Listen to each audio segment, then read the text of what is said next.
کبھی بھی اپنے سیدھے راستے سے نہیں بھٹکیں گے۔ ہاں، جو برے لوگ ہیں، جو تیری باتوں میں آئیں گے، گمراہ ہوں گے، وہ تیرے راستے پر چلیں گے۔ ابلیس ایک ایسا جن ہے جس کو قیامت تک زندہ رہنے کی اجازت دی گئی۔ جنوں کی ویسے ہی عمر اتنی لمبی تو ہوتی ہے لیکن اتنی نہیں ہوتی۔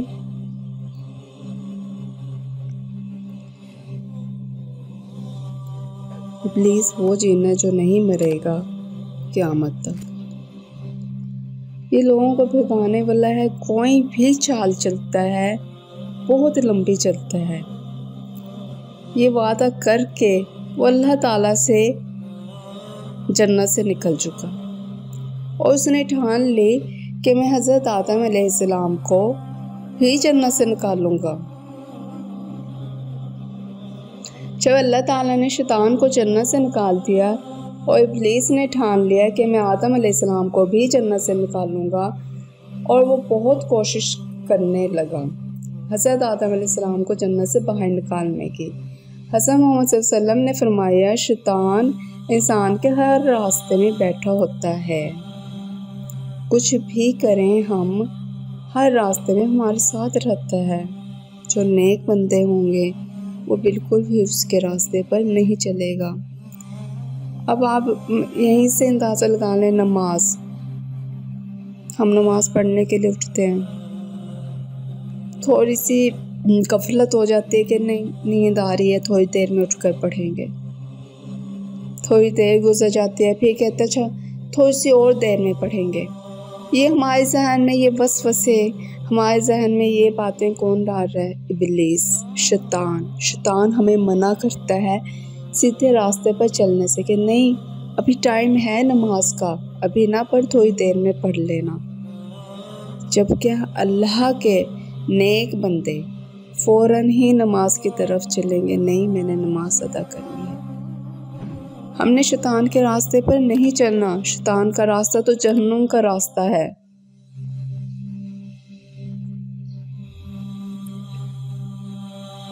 اب جیسے حضرت محمد صلی اللہ علیہ وسلم نے اسی لیے یہ فرمایا ہے کہ شیطان کے ہر راستے پر بیٹھے انسان کے ہمیں شیطان کے راستے پر نہیں چلنا۔ سورہ بقرہ میں آیا ہے کہ اللہ تعالیٰ نے فرمایا، اے آدم علیہ السلام اور اے روح حوا علیہ السلام، تم اور تمہاری بیوی سکون کے ساتھ جنت میں رہو۔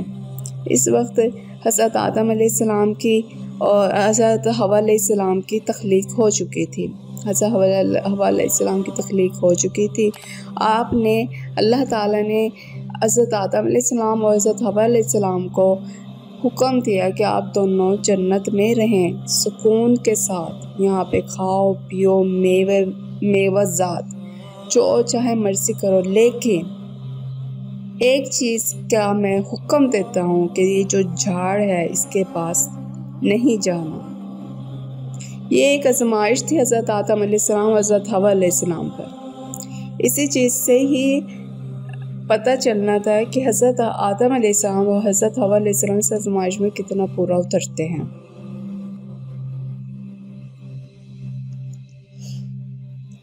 تو تم اپنے نفس پر ظلم کر بیٹھو گے۔ اللہ تعالیٰ نے فرمایا، اگر اس جھاڑ کے پاس گئے میرے منع کرنے کے باوجود تو تم اپنے نفس پر ظلم کر بیٹھو گے۔ پھر کیا ہوا؟ شیطان آیا اور حضرت آدم علیہ السلام کو بھڑکایا، اس کے ذہن میں وسوسے ڈالے کہ یہ تو بہت خاص جھاڑ ہے، اس کا جو پھل ہے بہت میٹھا ہے، اس کا پھل جو بھی کھائے گا وہ ہمیشہ زندہ رہے گا، اس کو مال و دولت، بادشاہت سب کچھ مل جائے گی۔ اب جب شیطان نے وسوسہ ڈال دیا حضرت آدم علیہ السلام اور حضرت حوا علیہ السلام کے ذہن میں، دل میں، تو پھر وہ کون سا انسان ہے جو یہ سوچے؟ اس کو، انسان کو تو ویسے سازشوں کی ضرورت ہے کہ ہاں ٹھیک ہے میری زندگی آسانی سے گزرے، مجھے سارا ملک مل جائے گا، دولت مل جائے گی، شاید مجھے لمبی زندگی مل جائے گی جو نہ کبھی ختم ہونے والی ہوگی۔ تو حضرت آدم علیہ السلام کے دل میں وہ وسوسے شیطان نے حاوی ہو گیا پھر کیا ہوا، حضرت آدم علیہ السلام نے وہ پھل کھا لیا، جس کی وجہ سے آپ کو جنت سے نکال دیا گیا۔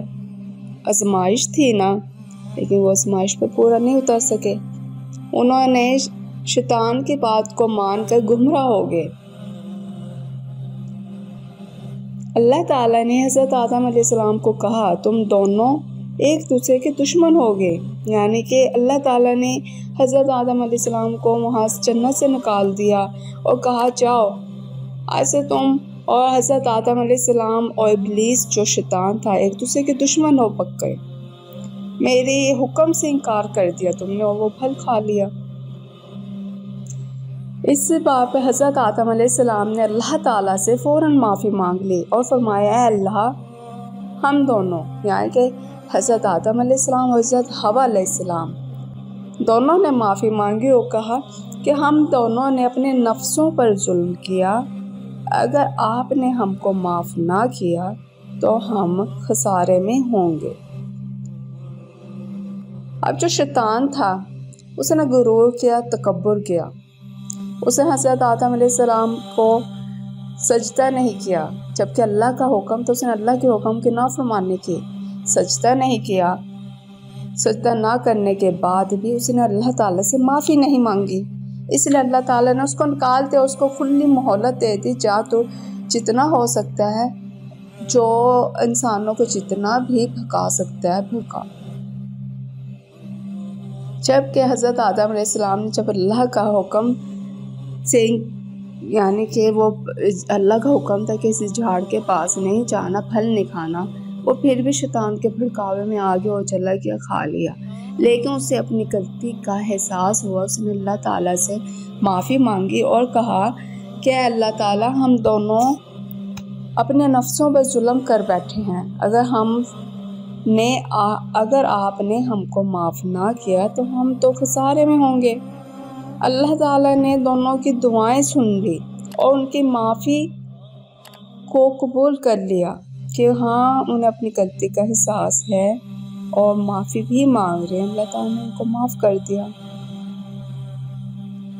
اور ان دونوں کو دنیا میں بھیج دیا۔ ابلیس ایسا شیطان ہے جو قیامت تک انسان کے ساتھ رہے گا۔ ہمیں اپنی زندگی اس طرح گزارنی چاہیے جس طرح ہمارے اللہ پاک نے ہمیں حکم دیا ہے۔